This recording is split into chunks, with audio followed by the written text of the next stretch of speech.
শ্রদ্ধেয় মুরব্বী, লাখো আলেমের উস্তাদ, উস্তাজুল আসাতিজা হজরতুল আল্লাম শেখ মোহাম্মদ জাইনুল আবেদিন, সাবেক প্রিন্সিপাল তামিরুল মিল্লাত কামিল মাদ্রাসা।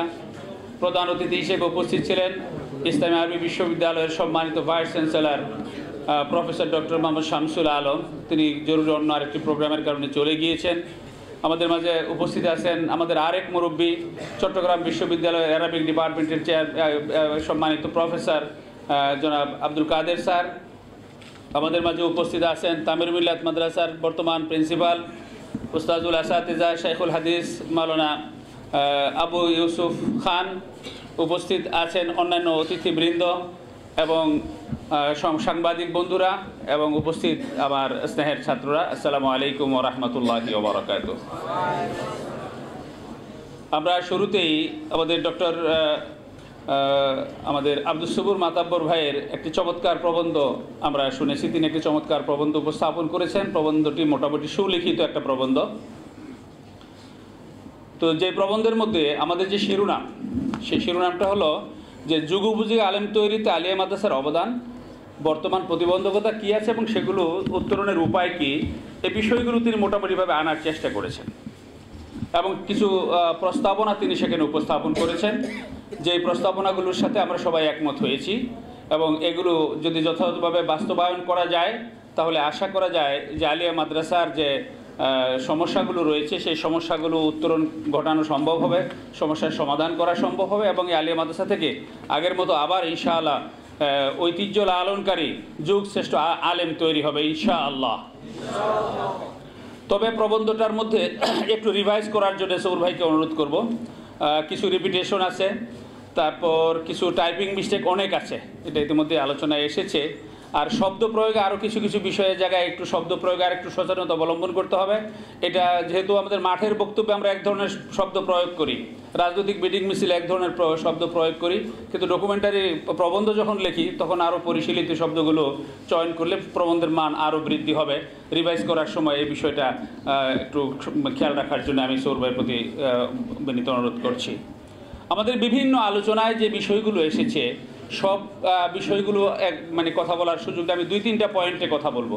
এর মধ্যে সবচেয়ে বড় যে বিষয়টা এখন সমস্যা হিসেবে দেখা দিয়েছে সেটা হলো মাদ্রাসাগুলোতে শিক্ষার্থীর সংখ্যা কমছে, বিশেষ করে উপরের শ্রেণীগুলোতে আলিম ফাজিল এবং কামেলে শিক্ষার্থীর সংখ্যা কমছে। এটার কারণটা কি? আমরা কিন্তু এবং শিক্ষার্থীরা ক্লাসে আসছে না, ভর্তি হয়েছে 100 জন, ক্লাসে গিয়ে দেখি আসছে ক্লাসে মাত্র 5 জন। এই অভিযোগটার দায় শুধু ছাত্রদের উপর চাপালে বোধহয় আমরা এক পেশে আলোচনা করব, তাদের প্রতি সুবিচার করা হবে না। আমি এই প্রসঙ্গে আমার একটা রিসার্চ কাজ করতে গিয়ে অনেক শিক্ষার্থীদের সাথে কথা বলেছি বিগত বেশ কয়েক বছরে, যে তোমরা আলিয়া মাদ্রাসায় ছাত্র, তোমরা এখান থেকে ইউনিভার্সিটিতে কলেজে চলে গেলা কেন? কিংবা মাদ্রাসায় যারা ভর্তি হয়েছে তার বোধহয় 90 ভাগের বেশি পাশাপাশি কোনো কলেজ বিশ্ববিদ্যালয়ে ভর্তি থাকে, ঠিক না? কারণটা কি? তো আগে তো এটা ছিল না, আগে ক্লাস ভর্তি ছাত্র ছিল। আমরা যখন প্রথম শিক্ষকতা শুরু করেছি ক্লাস ভর্তি ছাত্র, আমরা যখন ছাত্র ছিলাম ক্লাস ভর্তি ছাত্র ছিল। এটার শিক্ষার প্রতি আগ্রহ কমে যাওয়া, ইসলামী শিক্ষার বিরুদ্ধে নানা রকমের ষড়যন্ত্র, এই বিষয়গুলো তো রয়েছে। এর বাইরে এর পাশাপাশি একটা বাস্তব কারণ রয়েছে, সেটা হলো গত 17 বছরে মাদ্রাসা শিক্ষার্থীদের নিয়ে যে ষড়যন্ত্র হয়েছে, মাদ্রাসা শিক্ষার্থীদেরকে ভর্তির ক্ষেত্রে বৈষম্যের শিকার হতে হয়েছে, মাদ্রাসা শিক্ষার্থীদেরকে চাকরির ক্ষেত্রে বৈষম্যের শিকার হতে হয়েছে। এই সমস্ত কারণে তারা ইচ্ছাকৃতভাবেই এই জিনিসটাকে অ্যাভয়েড করে তারা বিশ্ববিদ্যালয়মুখী হয়েছে, কলেজমুখী হয়েছে। এরকম অনেক ঘটনা ঘটেছে। লিখিত পরীক্ষায় ফার্স্ট হয়েছে, ভাইভাতে যখন গিয়েছে দেখা যায় মাদ্রাসা ব্যাকগ্রাউন্ড, তার সার্টিফিকেট মাদ্রাসার, তাকে চাকরি দেয়নি। ভর্তি পরীক্ষায় প্রথম হয়েছে, প্রথম 100 জনের মধ্যে হয়েছে, 200 জনের মধ্যে হয়েছে, বিশ্ববিদ্যালয়ে তাকে তার পছন্দের সাবজেক্ট দিতে দেওয়া হয় না। এই সমস্ত বাস্তবতার কারণে অনেক শিক্ষার্থী, বিশেষ করে যারা মেধাবী, যারা বড় কিছু হতে চায়, যারা সমাজকে কিছু দিতে চায়, সমাজের গুরুত্বপূর্ণ দায়িত্ব পালন করতে চায়, তারা পাশ কাটিয়ে ওই দিকে গিয়েছে। কারণ এখান থেকে করলে সেটার সুযোগ তারা হয়তো নাও পেতে পারে, এই আশঙ্কাটাও তাদের মধ্যে ছিল। অনীহা তো আছেই, এইটা একটা বড় কারণ ছিল। এই কথা আমি বললাম এই কারণে যে এই কারণটা এখন আর কিন্তু নেই। জুলাই আগস্ট বিপ্লবের মাধ্যমে সেই স্বৈরাচারের পতনের মধ্য দিয়ে মাদ্রাসার ছাত্রদের সামনে যে প্রতিবন্ধকতার বিশাল দেয়াল তুলে দেওয়া হয়েছিল, সেই দেয়ালকে আমরা ছিন্ন ভিন্ন করে ভেঙে দিয়েছি। মাদ্রাসার ছাত্রদেরকে আর কেউ দাবিয়ে রাখতে পারবে না ইনশাআল্লাহ। তোমাদের ময়দান এখন উন্মুক্ত। তোমরা বিসিএস দিতে চাও, তোমরা ব্যাংকার হতে চাও, তোমরা কূটনীতিক হতে চাও, এই জন্য ইউনিভার্সিটিতে কলেজে গিয়ে অনার্স পড়েছো, প্রয়োজন নেই সেটার। মাদ্রাসা থেকে ফাজল কামেল পাশ করেই তোমরা কিন্তু আজকে বিসিএস দিয়ে তোমরা ব্যাংকার হতে পারবে, তোমরা কূটনীতিক হতে পারবে, বিসিএস দিতে পারবে, গুরুত্বপূর্ণ পদে যাওয়ার সেই সুযোগ রয়েছে। সেই আইনগত সুযোগ আমাদের হাতে এখন আছে। কিন্তু সমস্যাটা যেই জায়গায়, সেটা হলো আমরা মান পেয়েছি, মানটা কাগজে কলমে পেয়েছি। বুকে হাত দিয়ে কি বলতে পারি যে ফাজল কামেলে পড়ে যেই মান নিয়ে বিসিএসে ফাইট করে ফার্স্ট হওয়ার কথা, ফাজল কামেলের ক্লাসে আমরা সেইভাবে মনোযোগ দিয়ে এতদিন পড়েছি? পড়ি নাই। কিন্তু এখন তোমরা যদি মনোযোগ দাও, তাহলে আগামী 5 বছর পরে বিসিএসে ফার্স্ট, সেকেন্ড, থার্ড যারা হবে, 100-200 পর্যন্ত সিরিয়াল যারা হবে, তারা অধিকাংশই মাদ্রাসার ফাজল কামেল ডিগ্রিধারী হবে ইনশাআল্লাহ। সেই ব্যবস্থা তোমাদের জন্য রয়েছে। এই জন্য তোমরা আবার ফিরে আসো, নিজের ঘরে ফিরে আসো। তোমাদেরকে নিজের ঘরে ফিরে আসতে। মাদ্রাসা, আলিয়া মাদ্রাসার শিক্ষা হলো একটা কম্প্রিহেন্সিভ শিক্ষা।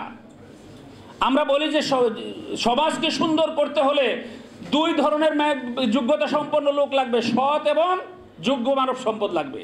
সৎ এবং যোগ্য মানব সম্পদ লাগবে। কিন্তু তো আমাদের যে গতানুগতিক শিক্ষা ব্যবস্থা, যেটা কনভেনশনাল এডুকেশন যেটা রয়েছে, আমরা যেটাকে সাধারণ শিক্ষা বলি, সেখানে যোগ্যতা অর্জন করার সুযোগ থাকলেও সেখানে সততার যথেষ্ট চর্চা করার সুযোগ সেখানে নেই। আবার কওমি মাদ্রাসায় সততার চর্চা করার যথেষ্ট সুযোগ থাকলেও সেখানে দক্ষ মানব সম্পদ হিসেবে গড়ে তোলার সুযোগ সেখানে নেই। একমাত্র আলিয়া শিক্ষা ধারায় রয়েছে এরকম, যেখানে সৎ এবং যোগ্য মানব সম্পদ তৈরি করার অত্যন্ত চমৎকার সুবন্দোবস্ত রয়েছে। তোমরা সততার সাথে, দক্ষতার সাথে, যোগ্যতার সাথে তোমরা ইনশাআল্লাহ নিজেদেরকে গড়ে তুলবে।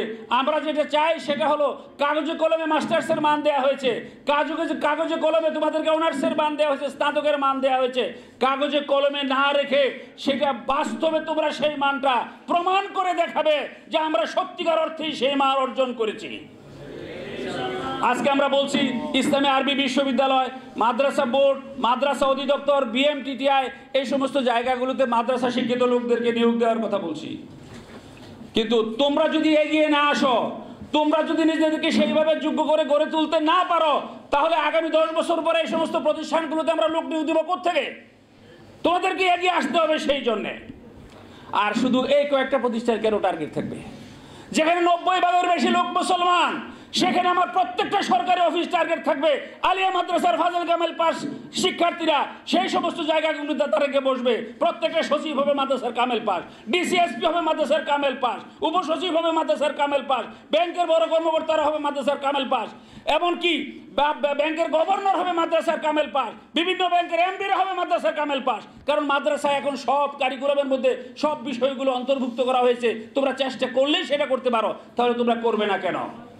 আমরা আশা করি তোমরা সামনে এগিয়ে যাবে, নৈতিকতা সম্পন্ন এবং দক্ষ যোগ্য মানব সম্পদ হিসেবে নিজেদেরকে গড়ে তুলে আগামী দিনে এই জাতিকে তোমরাই নেতৃত্ব দিবে ইনশাআল্লাহ। মাদ্রাসায় ছাত্র ভর্তি কমে যাচ্ছে, তোমরা যদি নিজেদের দক্ষতা দিয়ে তোমাদের অবস্থানকে সুনিশ্চিত করতে পারো, এটাই সাইনবোর্ড হিসেবে কাজ করবে। গার্জিয়ানরা বাচ্চাদেরকে নিয়ে এসে মাদ্রাসায় লাইন ধরবে, আমি আবার আমার বাচ্চাকে দিতে চাই, ওই যে অনেকে ভালো করছে। আর যদি তোমরা অসৎ হও, আজকে আমরা দায়িত্ব নিয়ে বলতে পারি, আলিয়া মাদ্রাসার শিক্ষাই হলো সবচেয়ে উত্তম শিক্ষা। সারা দেশে যখন সন্ত্রাসের ঝঞ্ঝনানি ছিল, একটা আলিয়া মাদ্রাসাও সন্ত্রাসের কারণে বন্ধ হয় নাই। ছাত্রদের হাতে ছাত্ররা খুন হয়েছে হাজার হাজার, কিন্তু আলিয়া মাদ্রাসা একটা মাদ্রাসা নেই যেখানে ছাত্ররা ছাত্রদেরকে মারামারি করে তাদেরকে খুন করেছে। মাদকের ছড়াছড়ি ব্যাপকভাবে ছড়িয়ে পড়েছিল, যুব সমাজকে ধ্বংস করে দিয়েছে। আমরা দায়িত্ব নিয়ে বলতে পারি, আমাদের ছাত্রদের মধ্যে 10টা ছাত্র খুঁজে পাবেন না যারা মাদকাসক্ত।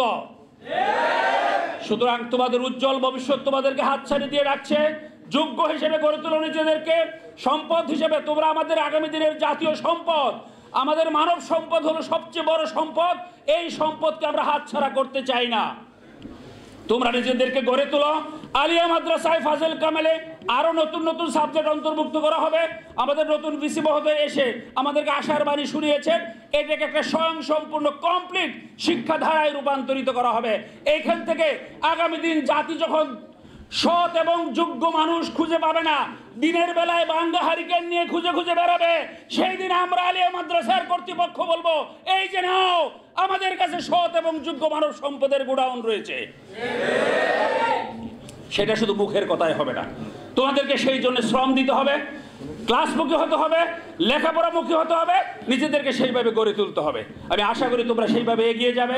আমাকে দাওয়াত দেওয়ার জন্য আমি মাদ্রাসা ছাত্র কল্যাণ পরিষদকে ধন্যবাদ জানাচ্ছি।